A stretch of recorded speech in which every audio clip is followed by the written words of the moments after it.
Welcome, everybody. We're going to get started. My name is Michael Henry. I'm the technical facilitator for the APR online study course, and I'm really happy to be here this evening. This is one of my favorite topics, ethics, probably ethics more than law, but this is one of my favorite topics, and I'm really certain that you're going to get a lot out of this meeting. One of the things we always like to do at the very beginning is have you text chat just to make sure that you're ready to participate. We really want you to be active during this session. It's easy to just sit back and listen. That's not going to get you to where you need to be. You need to engage the brain. So name one, go to the text chat and name one law or code or rule that you've read about or that you've heard about in relation to public relations that you might want to review a little bit more or might want to strengthen in your understanding. We've got copyright, we've got copyright law, we have more than that. There's got to be more than that. Go ahead and get that brain engaged, guys, people. Fair use, excellent. Fair use, common law, copyright, excellent. Trademark issues, FOIA, excellent. FOIA, wonderful. We've got a lot of discussion now of what personally identifiable information is and why it's important to have laws that are protecting personally identifiable information. All right, keep those brain waves going during this session. Ethics and law is 15% of the questions on the APR examination. And it's really about also the ethical decision-making process. And we're going to have a great example this evening about how to make an ethical decision and justifying it for your superiors.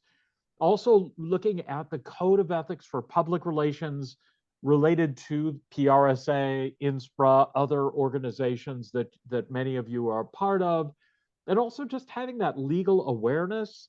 We are not lawyers, and it's important for us to understand that, but it's also important for us to have that awareness of what those laws are and finding a way to apply ethics and law to your work situation is really a key study strategy, because the questions on the APR examination are about how you use this material in your everyday work.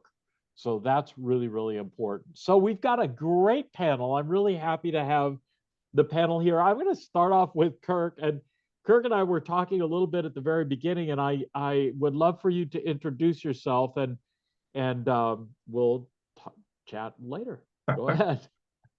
Hey, I'm Kirk Hazlett, and I am a quote unquote retired college professor. I taught at University of Tampa most recently, but I also worked in public relations for about 30 years. And when I took the accreditation exam, I go, oh my God, this ethics stuff, I've been doing it right. I just didn't know that.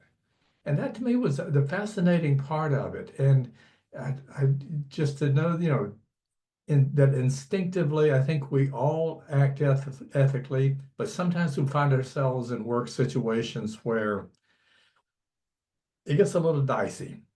And that's the good thing about having the code of ethics and then having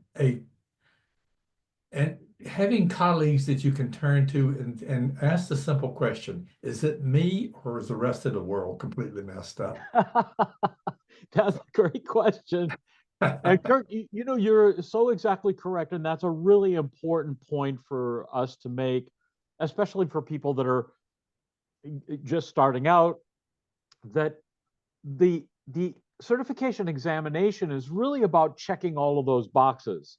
You may be able to check a lot of those boxes right away with your skill set.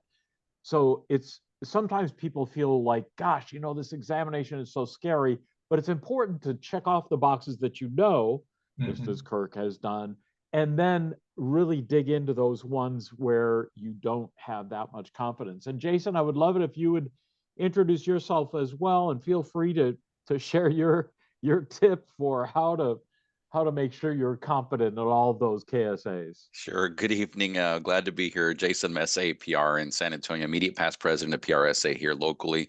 Took the APR exam 3.5 years ago now, so I just renewed. Ethics is my favorite as well. Law was not my favorite, so you're correct, Michael, in really putting those two up against each other. Law, I scored a really low in my law portion when I went to retest. I had to super know the law legal section, but yes, ethics definitely what we do when nobody's looking kind of situation. And the best strategy I figured is I love the PT Barnum, the publicist angle of this is figuring out where it applies to the work that I do full time is figuring out what am I doing that could enhance it. And like Kirk mentioned, I'll echo that we're doing the work. Just putting it in buckets and figuring out how the test is asking these questions. It's not a vocabulary situation at all. They put you in the most precarious positions, and there might be 4 out of 5 answers that seem right to you, and just going down and checking that ethical decision making process and figuring out these are the 4 best I believe in. Again, it's a fun section. I'm enjoying it, and I think you will too. So happy to be here. That's great, Jason. And we're all learning from each other. And Maggie has been with us a while back, and she's kind of returned. So Maggie, we're really happy to see you again. Why don't you introduce yourself as well, and maybe share your favorite ethics or law? Oh, thank you, Michael. And you see me as Margaret B. and Maggie. I go by either or. So I always say I'm schizophrenic. So Maggie, Margaret, same. Um, I have been, I've earned my accreditation. I don't want to say the year, but a very long time ago. And so I'm grateful that Jason is here to tell you guys what to expect, because I was telling Michael prior to us going live, it's like, if anybody has any questions, it was so old. It was like I went through the process of the interview. I attended live classes. I mean, it was such a long time ago. So to have this as a means of support and to have each other and be connected online is a very I don't want to say easy, but it's very supportive way to use the word twice. So in terms of how I use ethics, I use it on a daily basis, because a lot of what I do for my organization, I work for a trade association here in Arlington, Virginia. And, you know, we are publishing documents. I'm doing a series of articles where I need to find photos for copyrights. And so I use ethics, and I really discern what I use and how I use it to be able to legally publish information and content that I know would avoid getting my employer into hot water, so to speak. Excellent. So yes, so and not that I think Jason may have mentioned they're putting you in different situations, and again, because of when I took it, it was very important for me to memorize a lot of this. And the code of ethics have actually, the structure of the code of ethics has changed a little bit. It's been more expanded and a lot more flushed out than I recall when I was taking it back then. Excellent, excellent. Well, Maggie, we're really happy that you're here. Kirk and Jason, we're going to go ahead and challenge everyone in this meeting now. We're going to do something a little bit different. We're going to ask you to comment on why is ethics part of public relations. I mean, frankly, are you an ethicist when you're a public relations professional? But we also want to mention that on the law part, one of the things we like to encourage people to do is to consider confidentiality. You see a lot of people in this course, and you may actually know some colleagues that are in the course. We do want you to respect the privacy of the individuals in the course.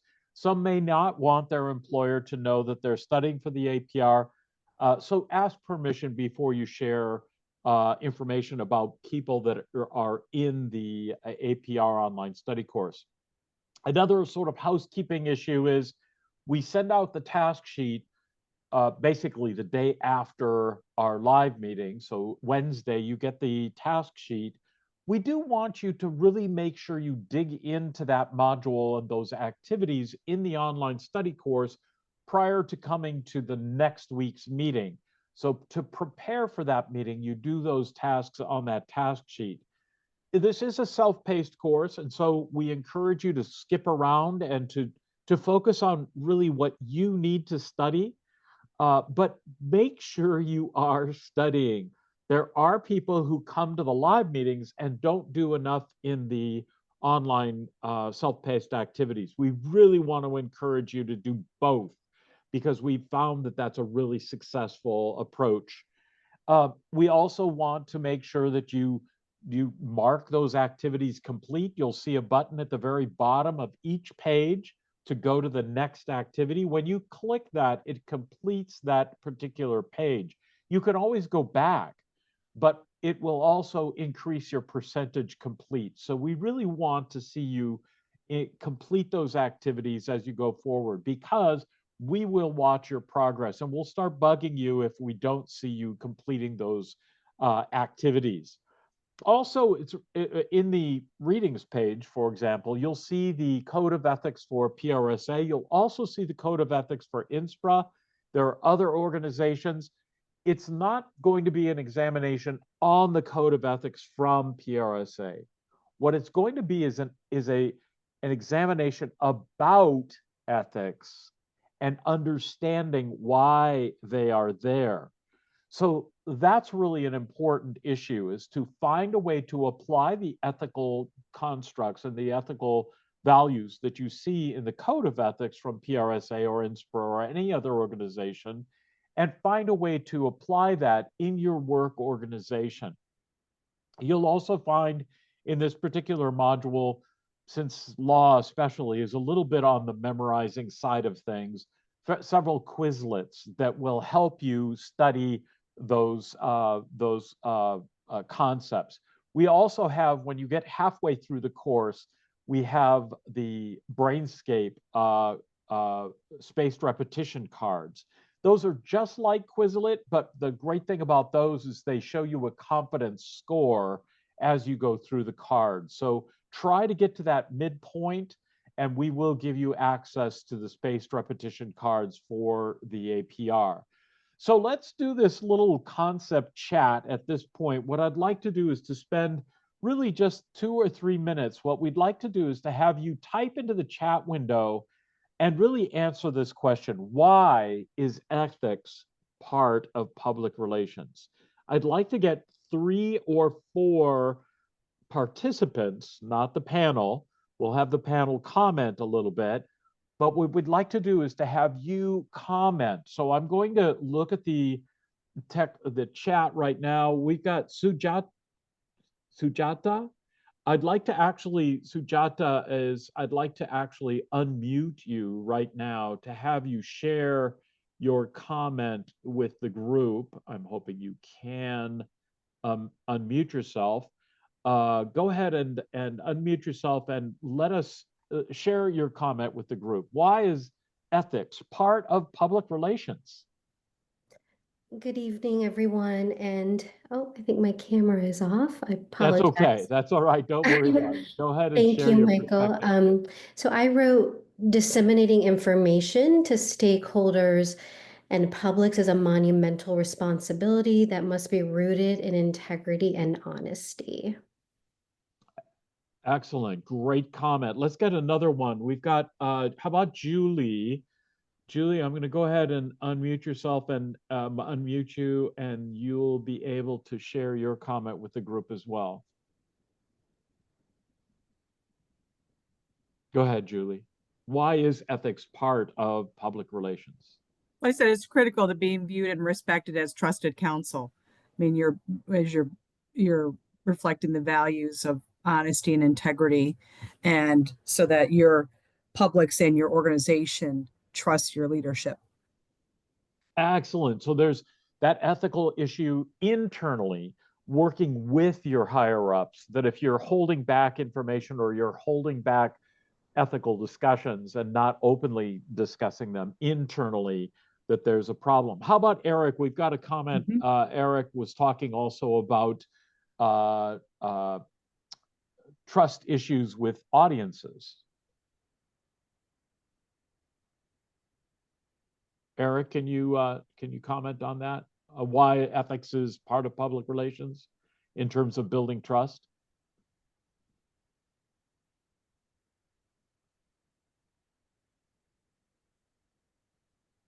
How about Sorry, this is Erin. I didn't. Aaron, I'm sorry. I thought That's okay. sorry. In terms of dealing with the public, I mean, it's if we want the public to trust our organizations, they have to know that we're dealing with them ethically. So I think that's why ethics is critical to what we do. And I really don't think you can do this work without having the trust of the publics that you serve and you work with. We rely on them to keep our organizations afloat. So we need them to want to trust us and work with us. That's fantastic. Josh has a very similar comment. Josh, if you would share your comment as well. Sure. It's very similar to what was just said that, you know, your organization, public trust is your commodity, and ethical behavior is at the core of building public trust. And you can't do it, you can't have that public trust without ethical behavior all across the board. Excellent. Well, let's get some brief comments from our panel. And I'd love to start with Maggie first. Maggie, share what you heard, and is there anything you'd like to amplify that you heard from the comments from the group? Yes, I support everything everyone has said and why ethics is important. One of the things I'd like to add to it is you think about the information that you are managing, or let's say are aware of and in control of. And so you are protecting your organization, and you're protecting the integrity and managing the reputation of your organization by representing them well and being very forthright and truthful and honest in what you are able to share at the time, even if part of what you would have to share is, I cannot say this because of that. So that is an honest and a truthful statement that maybe a reporter or whomever is asking may not like it, but it is where you are right now. And I think things have changed nowadays that you can say that and have it be heard. Whereas in the past, I think you may actually have reporters would be more aggressive, let's say, in coming after you for comments like that. Excellent. How about you, Jason?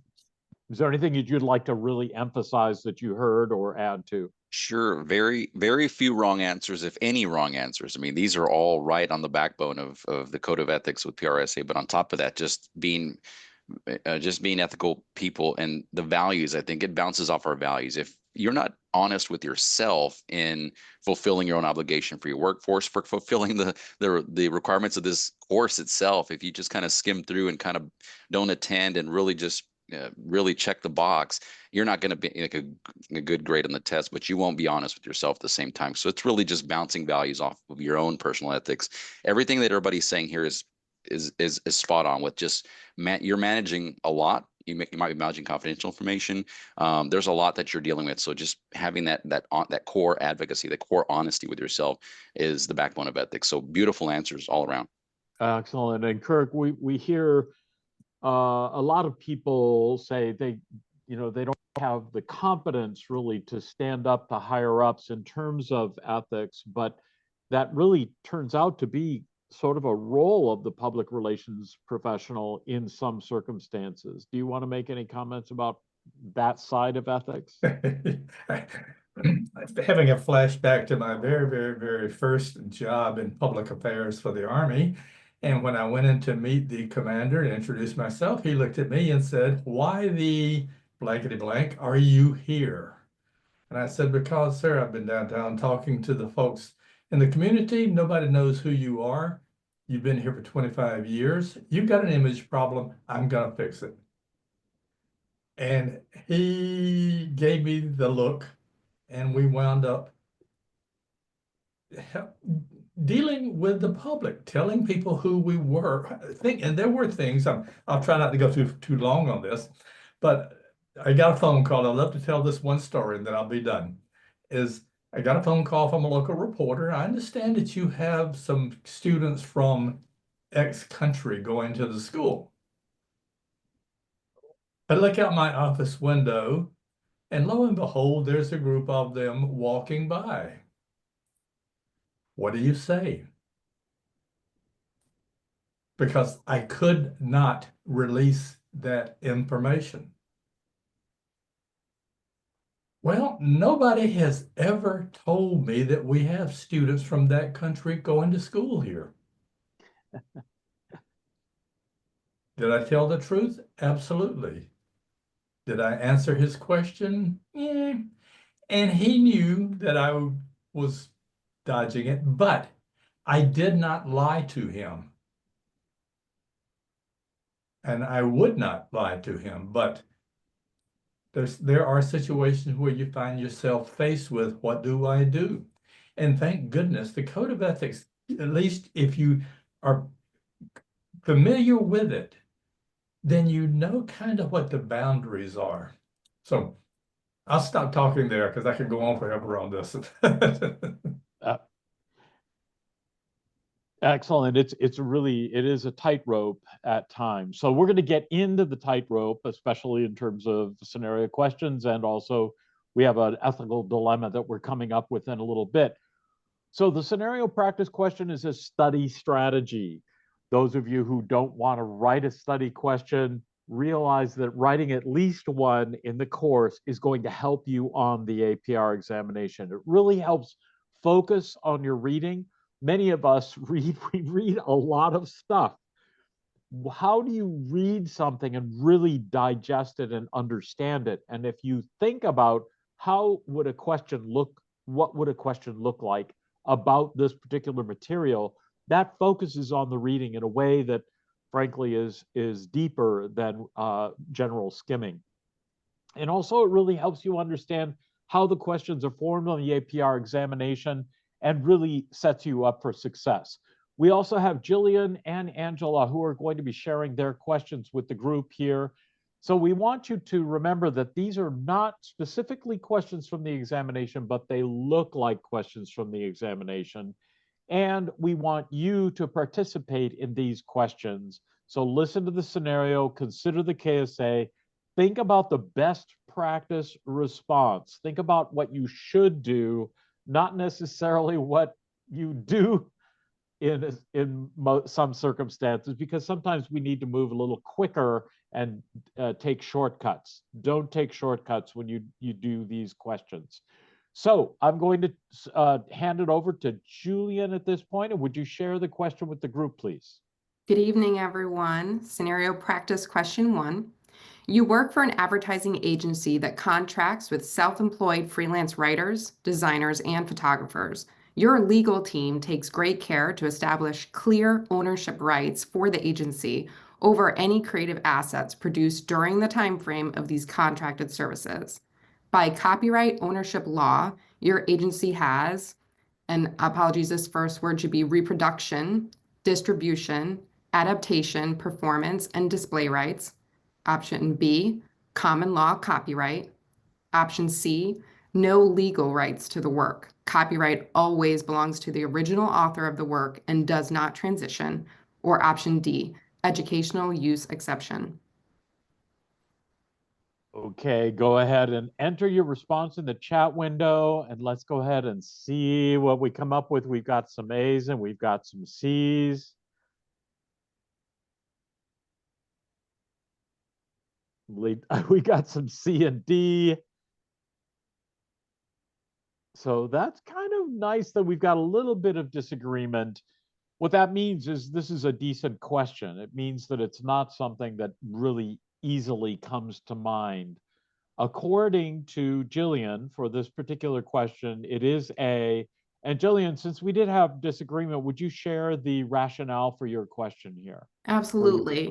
So the answer, option A, when an individual completes a work for hire, copyright ownership belongs to the employer as the piece of work was done on behalf of the organization. Copyright ownership law allows the organization reproduction, distribution, adaptation, performance, and display rights. Answers B and C were incorrect. Common law copyright refers to the notion that an author who creates tangible expression of his or her ideas immediately acquires common law copyright for the work. That's correct, but not the best answer to this question. When hired by a company, the organization owns an employee's work completed as part of the artist's employment. And copyright can transition away from its original author. Excellent. And I did the formatting issues. So Jillian, apologize for that, but it's really my fault because we transfer all these to a different format. And I also added that fourth option because there were only 3 options originally in Jillian's question, and most of the APR multiple choice questions, even when there's only 1 option, are going to have 4 options. Let's go ahead and get some feedback from Jason. And there's 2 things that we're looking at is, 1, does this look like a question you might have on the examination? And 2, did you agree with the response? Yes, it will feel like a question that's on it. Not look just like it, but it feels like a question that mimics part of the test. And thinking about the global test, you have 132 questions ish, and maybe 8 or 9 that are focus questions are not weighted. They're all weighted differently too. So 15% of the exam, you see an ethics or a legal question or a law question, and you come across it. And this is almost like this is vocabulary work because you're bouncing off a definition of copyright of these things. And I got it off the bat. For once, I got 1 right, and I'm going to take this hat of glory because A was straightforward. C and D are decent answers, they're good answers, but staying true to the original. You're a freelance. You're outsourcing the work. So obviously you will be the original owner. And then again, copyright law can transfer. So A is the best answer. C and D seem like pretty good answers, but there's that dilemma again where they sound good, but I honestly, A is the standalone best one. And sometimes it'll just say pick 1 out of the 4, pick 2 out of the 4. But I think it's assuming that you're going to go for the best answer. If it doesn't tell you that, you're going to pick the one that you're going to go with for sure. And it is A. Excellent. Maggie, any quick comments there? Not really, but I'm going to bleed into copyright freelance just a little bit because that's part of what I do. And with freelancing, I always make sure that a photographer especially I would state that we have the rights to use these photos in any marketing material, any way my organization sees fit. So, and work for hire is a different scenario, but I just wanted to emphasize that with freelance as well. Excellent. And Kirk, when I first read the question, I went, well, wait a minute, what about work for hire? But freelance kind of implies work for hire. So what did you think of the question? I thought it was a very, very good question, and that I managed to get one of the wrong answers in it. But it's real life, real time, and I think that's the beauty of the APR exam is it's going to happen to you at some point. So be aware of it and ask yourself the questions. And we've had some very, very good discussions here tonight. Excellent. And so let's go ahead and get Angela to share your question with the group, please. Good evening, everyone.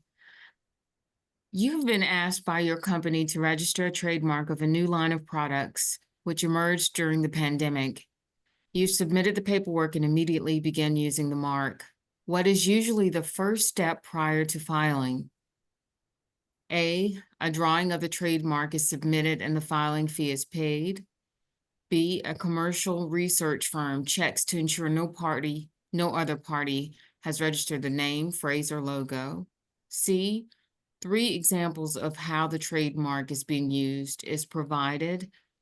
Or D, the company has ownership of the product for 10 years. Okay, go ahead and enter your response in the chat window. Let's see how we get on this one. We've got a lot of B coming through.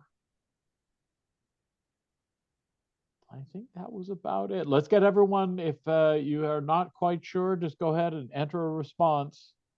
We want to see you active in this question. Okay, according to the author, according to Angela, it is B.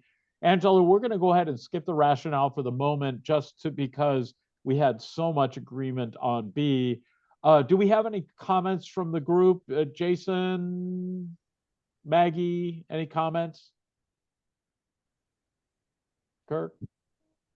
Not really. It's again, it's a valid and real life question there that you need to know about.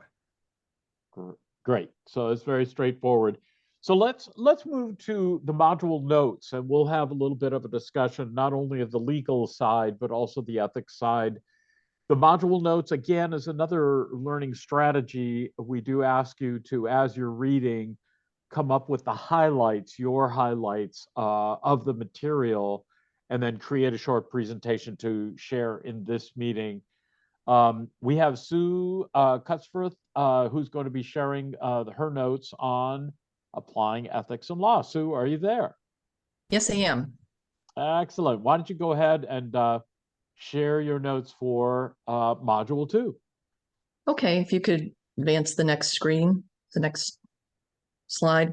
So the topics that I'm going to talk about are PR ethics, general principles, and PR ethics decision-making process, copyright laws, defamation, and right of privacy. So PR ethics, general principles, you need to act in the public interest and do things for the greatest good for the majority of the people.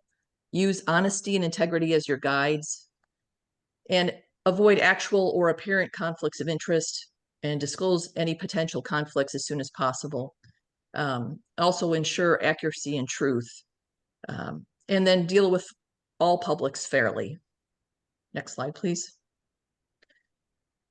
And PRSA has a member code of ethics and also a decision-making process. So you want to define the specific ethical issue or conflict, identify internal and external factors that may influence decisions, identify the key values involved, identify parties who will be impacted by the decision and your obligation to each one, and then select ethical principles to decide the decision-making or to guide the decision-making process, and finally decide and then make your decision and then justify your decision. I have an example here of an ethical conflict. Excuse me here. Okay, so I work for the Metropolitan Area Planning Agency, and we had a situation where before I started, the executive director had discussed the project with a firm that was a potential firm that was going to submit a proposal for this RFP. And when I joined, I didn't know this. And so the RFP that I drafted was released with no budget included. And he had discussed the budget with the firm in discussing this project. So the ethical issue that created was that there was preferential treatment, even though unintentional, and unfair advantage for one possible submitter. And the economic factor involved, of course, was the budget. Key values included honesty and fairness. Next slide, please. And so all potential submitters and our staff would be affected by the decision. And the obligation we had was to provide complete and accurate information equally to everybody. So the ethical principles involved included, using honesty and integrity as a guide and ensuring accuracy and truth and dealing fairly with all publics. So the decision was made to send the budget information to all potential submitters. And the source for this decision was PRSA Member Code of Ethics and APR Study Guide, pages 103 and 104. And I'm just going to apologize for the noise in the background. That's my dog who is being whiny because my husband is not here. So if I could get the next slide, please. Next topic would be laws for PR professionals. And there are a few of them. First Amendment issues come up. One of them is corporate speech, which involves political or social issues. And that does have some First Amendment protection. Then there's commercial speech, which involves information disseminated like in a transaction sort of way, or in a desire for profit, maybe like a release that was going to go out about a new potential product that a company was releasing. And that has limited First Amendment protection. There are also copyright laws. Copyright laws protect the work of the original creator. They provide economic incentive for new knowledge. And then like non-original written sources. So if it's not the original work, you're not the original user or creator of that, you need to cite those sources. And the same is for if you're making references for the internet or social network, or you need to obtain the permissions to use that work. Next slide, please. There's common law copyright. So that exists immediately when the author creates the tangible expression of his or her ideas. And just to note, an absence of a copyright symbol does not mean the work is in the public domain. So that's something to keep in mind. And statutory copyright takes that common law copyright a little further, registering work with the US Copyright Office, and it enhances those copyright protections. And then contracts, when you have work that's being created by a contractor, a consultant, and employees, contracts determine who owns copyrights for the work created. And something I wanted to mention also that I don't have on here, but fair use is another example. So fair use allows you to use a small portion of a particular work without violating copyright laws. And that's usually used like in news reporting or teaching, commenting, those kinds of things. Next slide, please. So another law to be familiar with would be defamation, which is an untruth that has damaged somebody or a company's organization's reputation. And it can take two forms. One's libel, which would be in written or pictorial form. So something published.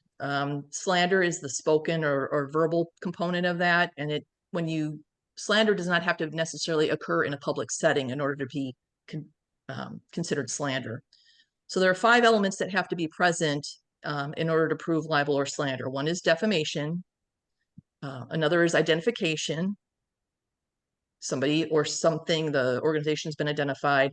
Communication, so it's been broadcast or published.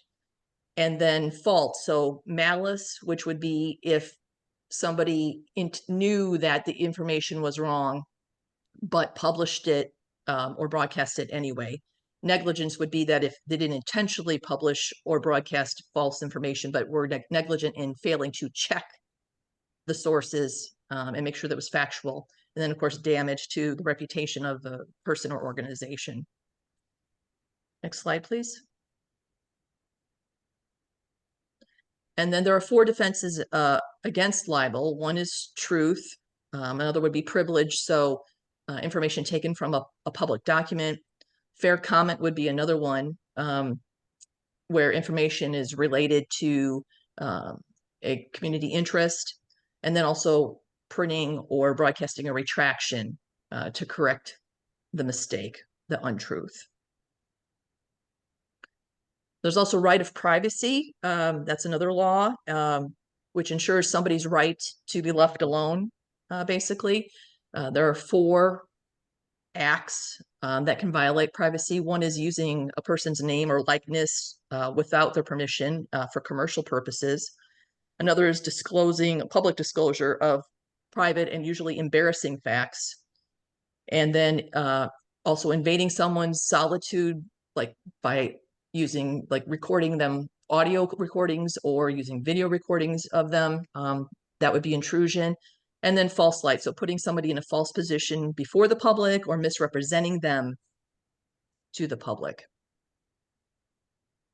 And defamation in privacy situations does not need to be proved. It simply needs to be proved that the publication, it only needs to injure somebody's feelings in order to be considered a violation of privacy.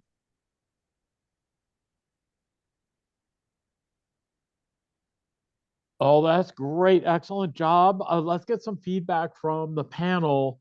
There was a lot there, and there is a lot in legal issues. One topic I think that people need to remember that is missing from there is reporting. There are laws related to when the public gets information, business information especially. there's a lot to this module, so I want to encourage everyone to go back to the module and take a look at that. So let's first start with Jason. Was there anything in the comments there that you felt you really wanted to emphasize that was really important related to the examination itself? Sure, great presentation, great summary. This is the way I study, Sue. I really have to jot it down and re-jot it down and almost put it in paper form and get down to simplified terms. But having the joy of taking the test twice and seeing this legal portion come up, a lot of the legal terms, I had a lot of Joy mentioned it in the comments, a lot of libel and slander, but a lot of positioning you with a lawyer for the company. So you're a part of an agency or a company, and you're put up with the lawyer, and the no comment situation came up a lot of times. So having expertise in this area, or just at least championing this and the definitions, getting past that will help you immensely, I think, in the test as far as the CBE when it comes up. I think everything was spot on. There was some I guess it's language clarity issues on the copyright and the fair use. I mean, once you accomplish that, once you learn that and get it down pat, I think you'll have a great chance of breezing through or not breezing through, but having a good chance of passing. But again, if you don't, you'll know immediately if you don't pass the exam, or pretty quick, and you'll have the chance. They'll tell you that you scored lower in this arena. And so I scored low in the legal arena. So right off the bat, I went and got a mentor in the legal arena, the PR legal industry, and figured out what I was missing. And so when the second test came around within a few weeks, it was passed with flying colors. So studying what you don't know and really homing in on it will help you a lot. So great presentation. Excellent. And Maggie, we have a lot of people say, gosh, there's so much legalese here. I don't really want to be a lawyer. Why is this part of public relations? Do you have any response for that? Yeah. Well, I think it goes back to where we started with ethics. I mean, you have to manage the reputation of your organization, and you have to manage your own reputation, and you have to be a trusted source.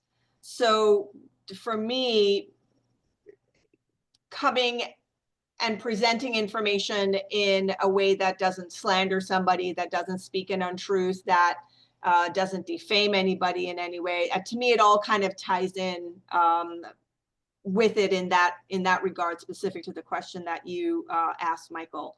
And I guess when Sue was going through her presentation, which are excellent notes, by the way, and very easy to read and understand, my head kept going to what's playing out, if you're into pop culture, what's playing out right now with the movie. I think it's called This Ends With Us. I mean, you can see how messy it can get if you really don't have your facts straight, and if you say anything, and how easy it is for things to be misunderstood and misinterpreted.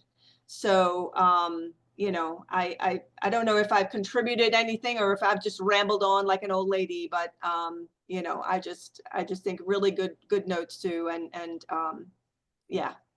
Excellent.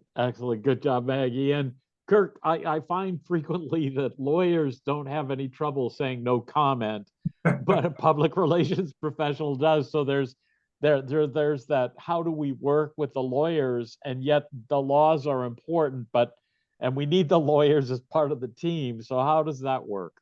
Well, to put it in a real life situation, I had to deal with this in one of my jobs, is I knew that I was going to have a very, very public incident in the news. And I immediately called our attorney. Let me back up and say, one thing I've done in every job that I've ever worked in is, as soon as I figured out where my office was, is I found and introduced myself to the corporate attorney, so that they knew if I had a problem, I didn't have to go through this as Cartes and blah, blah, blah, blah. They knew who I was. And then, it's being aware of these kinds of issues and being upfront and honest and keeping an eye on what's being said. I'd love to say one situation, and I'll just do this real fast. We had a very messy series of events at one organization where I worked, and I walked by my boss's office after things had kind of calmed down, and he was on the phone talking to a reporter. And what I heard him say as I went by was, well, they're nothing but a bunch of greasy-haired slime bags anyway. And I go, oh dear God. And I stuck my head, I said, you do realize that you've just gotten us into trouble. And he's, oh, I can say that.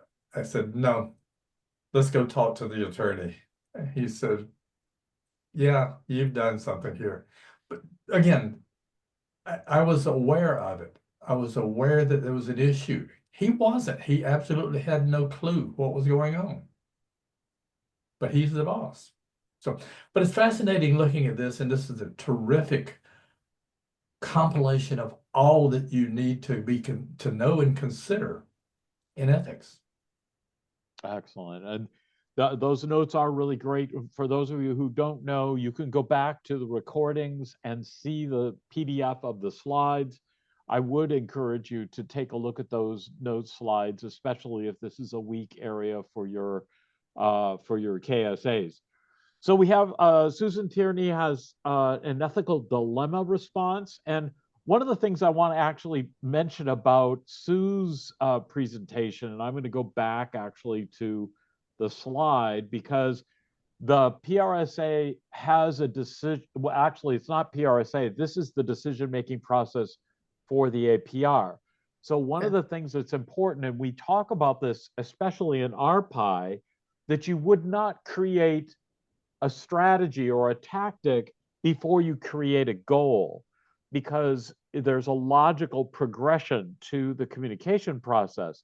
There's also a logical progression to making a decision, making an ethical decision, deciding it and justifying it. Sometimes people come to the quick decision, and that's the last step, rather than going through all the steps. The APR really wants you to go through all of the steps before making a decision. So we're going to go to Susan. Susan, are you there?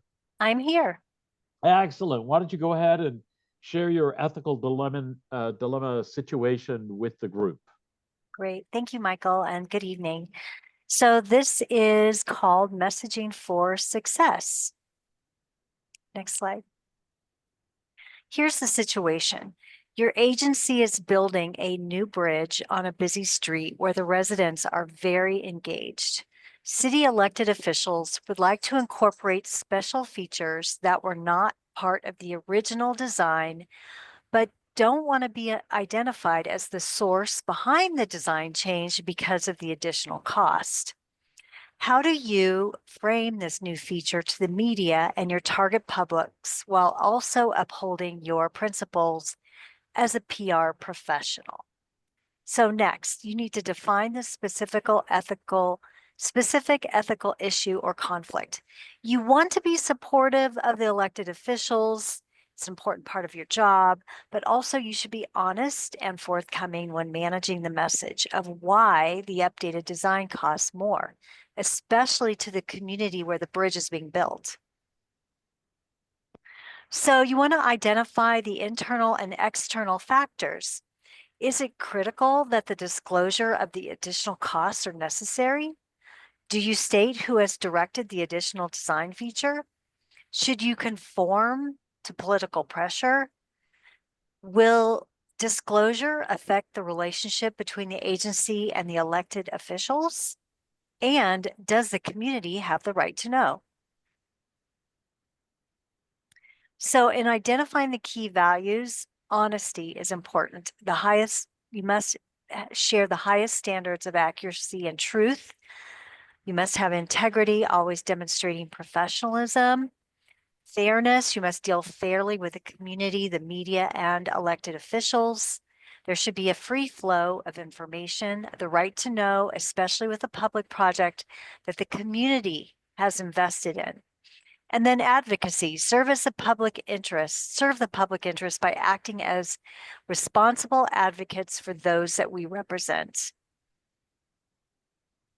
So who are the target publics that are involved? Well, the community who wants to be engaged in local projects, the elected officials who want to appear favorable by their constituents, of course, employees of the design and construction firms that are building the bridge, and then the leadership at the agency that is managing the project.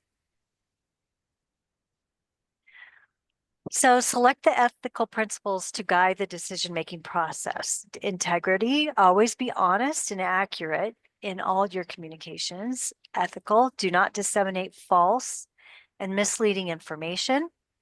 Demonstrate independence and fairness. Yes, the community has a right to know. And then you do not want to damage the reputation of others.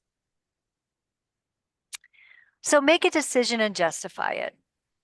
So you want to focus on all key features of the bridge, including the new design element and how it will enhance the project and benefit the community.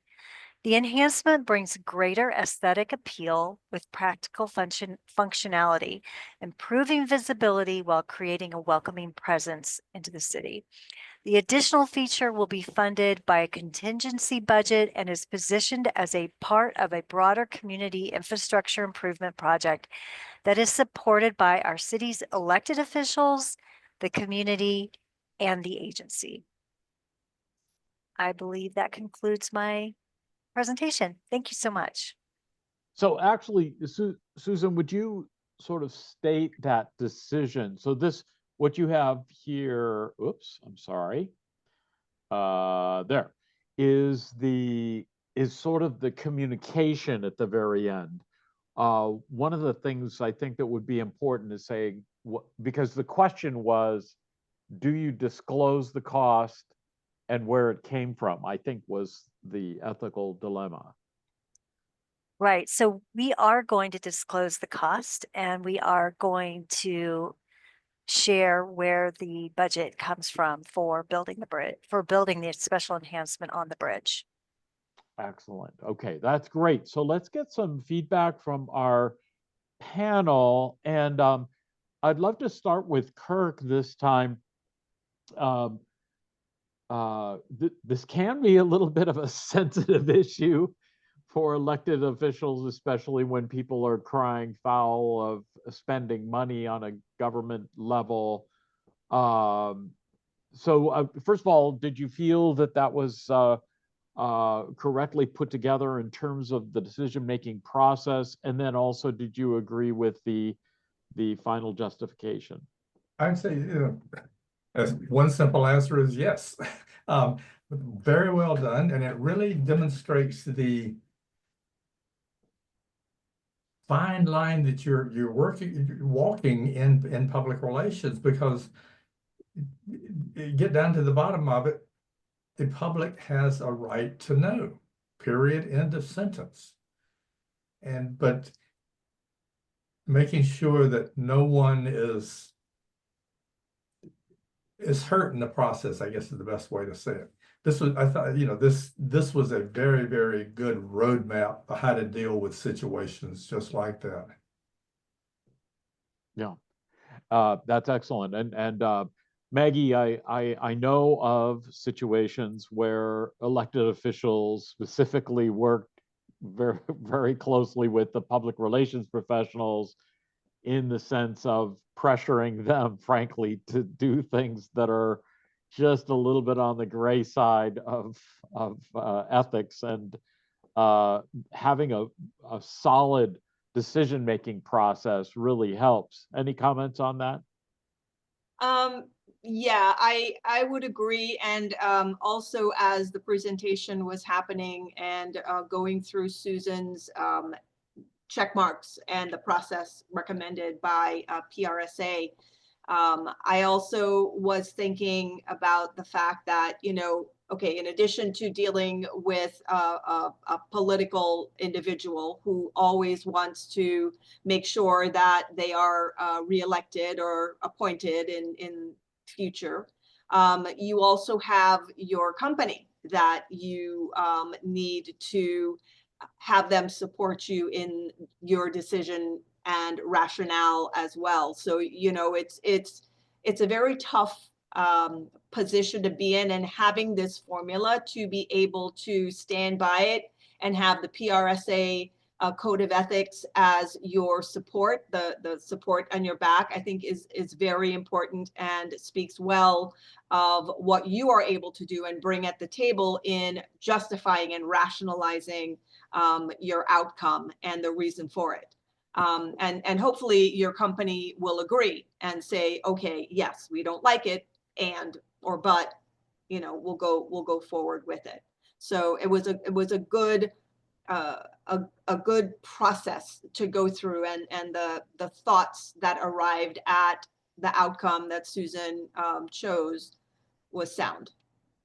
Excellent. And Jason, frequently, just as Maggie has pointed out, sometimes the elected officials are not happy with what the public relations professional says we need to do. But ultimately, the public relations professional is protecting the company. Right. That's the decision, the definition of failure. Just go ahead and please everybody in this. There's not going to be a win-win-win-win for everybody.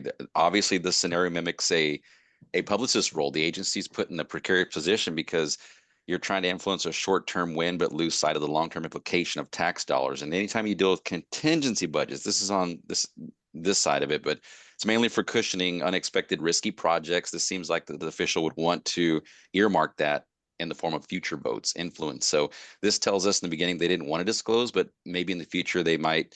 The agency bears the burden of not properly framing that project at the start. So excellent leaning on the decision-making process. Number two is identifying the external factor, which is the political, socioeconomic. So that is going to drive the decision in the end.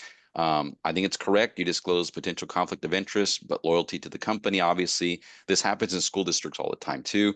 It's public dollars, and I think you're correct. And you did very well in identifying who is involved. And in the end, it's going to be a process, but it's going to be a decision too. Then hopefully that you lean on what Maggie mentioned is your PRSA code of ethics and value of honesty to drive that decision.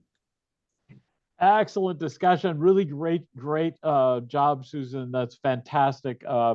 Really wonderful. So we are coming up to the end of this session, and we have volunteers for presentation next week. And you can see communication models and theories. And oh my gosh, that's my favorite topic, even above ethics and law. But unfortunately, I'm not going to be doing that one. Joan D'Amico is going to be your host facilitator for that session. You can see the facilitators, and also we have the questions by Laura, and also Michelle's going to be doing notes. We do have an opportunity if someone wants to do a case problem response, or if someone was not able to get on the schedule for a panel presentation, we do have an opportunity for that next week. So please contact me. Just write an email message to Michael Henry. You know how to get a hold of me in the online course. By the way, I'm going to actually point out that you can go to messaging and just type Henry or Michael, and my name will come up, or you could type support and it will come up as well. We want to give a huge thank you to our panel. Maggie, thank you so much for being with us today. Any final sort of words of wisdom for this group seeking their APR? I just want to say kudos to you for taking charge of your career, and whether this is something that you are doing personally or whether it is something that will benefit you with your career in the future, just honestly keep moving forward. Avoid negativity, that when you're tired and you just don't feel you're gonna continue anymore, lean on friends for support, lean on APRs that you or people going through the process with you, and just keep moving forward. Just really support at your back, keep moving forward. Excellent. Last word of wisdom from you, Jason. Yeah, do the work. Do not skim through. Do the work. It will benefit you. You're in the best position here today in this course to pass the APR. Full disclosure, transparency. Michael didn't pay me to say this, but this is the best place to be. Money well spent. You will do great. Don't sweat the panel presentation. It's just a precursor to get you going. Back in the day, it's the readiness review. Panel presentation is just one step. It shouldn't be a hurdle, but it's just a chance for other APRs to kind of nudge you along and move you into the CBE process. But fantastic work, everyone. Hope to see you guys on the other side as APRs. Excellent, Jason. And remember also that the panel presentation is in Module 10. So if you're just starting out, go through Module 1 through 9 before you think about the panel presentation. Kirk? I did it backwards. I did it completely backwards. Don't do what I did. A lot of people do, Jason. It's just I don't know exactly why that happens, but it's anyhow. Kirk, final word of wisdom from Kirk. The only thing that I think I say this probably every time is don't make yourself crazy. Take it in bite-sized chunks so that you feel like you really know what you're doing here. And it sounds like everyone is doing that already, but it'll help you get through the process, and it'll actually make it enjoyable, believe it or not. But I look forward to seeing all of you earning your APR, and you know, good things ahead. Excellent, Kirk. Thank you so much, everybody, especially our volunteers this evening, Jillian and Angela, and then Sue with the notes, great notes, and also great ethical dilemma, Susan. Remember that we are going to be talking about communication models and theories next week. The recordings are on the APR course map. I'll be sending a link to those tomorrow. Thank you all for being with us this evening, and we will see you next week. Bye-bye, everybody. Bye, everyone. Thank you. Thank you so much. Bye-bye.